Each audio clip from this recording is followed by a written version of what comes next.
Muntik pa kung mawala sa mundo din. Kaya sabi ko, kailangan go, go, go lang. Hindi na para matakot, magtanim. Pero syempre, huwag ka nilang aabusuin. Dahil pag inabuso ka din naman, syempre, hindi ka naman ngangangal lang, di ba? Lalo na meron kang anak na kailangan mo bantayan and everything.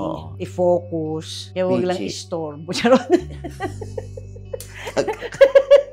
Kaya yung istorbo, di ba? Gaya ngayon, nakapagpa-parlor, nakita kita.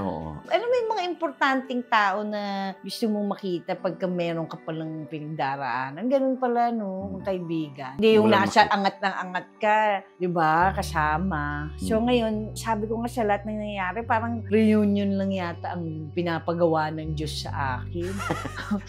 Gusto lang ni Lord na makapagkita ka sa mga dati mong kakilala. Nagulat din ako. Sabi ko, grabe, dami ko palang kaibigan. Dami rin nagmamahal, di ba? Yung mga trending, viral and everything. At inintindi nila ako, sinamahan ako. Tapos may anak pa kami na nagtataka. Kailan daw makukumpleto yung pamilya niya? Yung mga ganun. Tagal naman. Nagtanong siya, lalo, oo.